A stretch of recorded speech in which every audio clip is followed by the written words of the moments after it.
సోమనాథ దేవాలయంలో అమృత్ మహోత్సవాలు నిర్వహిస్తున్నారు. ఈ మహోత్సవంలో భాగంగా రానున్న 1000 రోజుల పాటు ప్రత్యేక పూజలు, కార్యక్రమాలు నిర్వహించనున్నారు. ఇది మే 11వ తేదీ మొదలవుతుంది.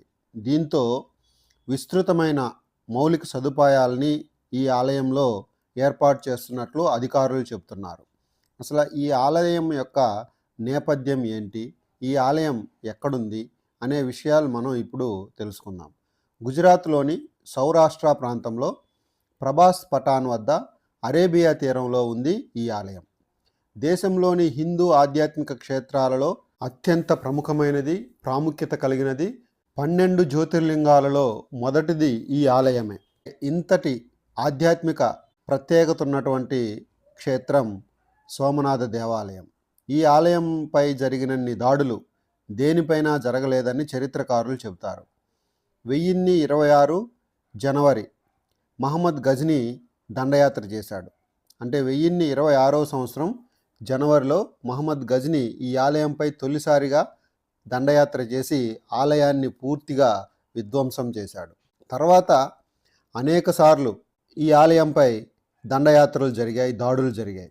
11 నుంచి 18వ శతాబ్దాల వరకు ఈ ఆలయాన్ని పలుమార్లు విధ్వంసానికి గురైతే తిరిగి పునర్నిర్మించడం కూడా జరిగింది. 12వ శతాబ్దంలో రాజా కుమారపాల, 13వ శతాబ్దంలో జూనాగఢ్ రాజులు, 18వ శతాబ్దంలో ఇందౌర్ మహారాణి అహల్యాబాయి హోల్కర్ తదితరులు ఆలయం కోసం ఎంతో కృషి చేశారు. అయితే 1947లో భారతదేశానికి స్వాతంత్ర్యం వచ్చాక సర్దార్ వల్లభాయ్ పటేల్ చొరవ తీసుకుని ఆలయాన్ని పూర్తి స్థాయిలో పునరుద్ధరింపజేశారు. 1951 మే 11న ఈ ఆలయం యొక్క పునర్నిర్మాణం పూర్తయినటువంటి రోజు. అందుకే మే 11కు సరిగ్గా 75 ఏళ్ళు పూర్తవుతున్న సందర్భంగా ఇప్పుడు అమృత్ మహోత్సవాలు ఈ ఆలయంలో నిర్వహిస్తున్నారు. ప్రస్తుతం ఈ ఆలయం యొక్క ప్రత్యేకతలను కానీ చూస్తే, ఆలయ సముదాయంలో గర్భగృహం, సభామండపం, అరేబియా సముద్రానికి అభిముఖంగా నృత్య మండపం నిర్మించారు. 150 అడుగుల ఎత్తైన శిఖరంపై 10 టన్నుల కలశం, 27 అడుగుల ధ్వజదండం ఏర్పాటు చేశారు. ఆలయంలో 1666 బంగారు పూత కలశాలు, 14,200 ధ్వజాలు ఉన్నాయి. యాత్రికుల అవసరాలను దృష్టిలో పెట్టుకుని సోమనాథ్ ట్రస్ట్ ఆధ్వర్యంలో సాగర్ దర్శన్ అతిథి గృహం ఆధునిక సదుపాయాలతో సర్క్యూట్ హౌస్లను కూడా నిర్మించారు. పర్యాటక ఆకర్షణ కోసం సముద్ర దర్శన్ మార్గంలో 16 అడుగుల ఎత్తైన హనుమాన్ విగ్రహం ఏర్పాటు చేశారు.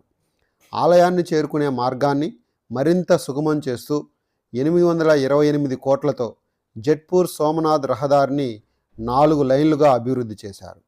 దేవాలయం ఆధ్వర్యంలో పలు వర్షపు నీటి సంరక్షణకు పెద్ద ఎత్తున చర్యలు తీసుకుంటున్నారు. మరోవైపు 72,000 చదరపు అడుగుల విస్తీర్ణంలో మియావాకీ అడవిని అభివృద్ధి చేశారు. ఇది ఆలయానికి సముద్రపు గాలుల నుండి సహజ రక్షణ కవచంగా నిలుస్తుంది. ఈ అడవి ఏడాదికి 93,000 కిలోగ్రాముల కార్బన్ డయాక్సైడ్ను గ్రహిస్తుంది. సోమనాథ ఆలయం పునర్నిర్మాణం జరిగి 75 ఏళ్ళు పూర్తయిన సందర్భంగా ఇక్కడ జరిగేటువంటి సంబరాలకు ప్రధాని నరేంద్ర మోడీ హాజరు కానున్నారు.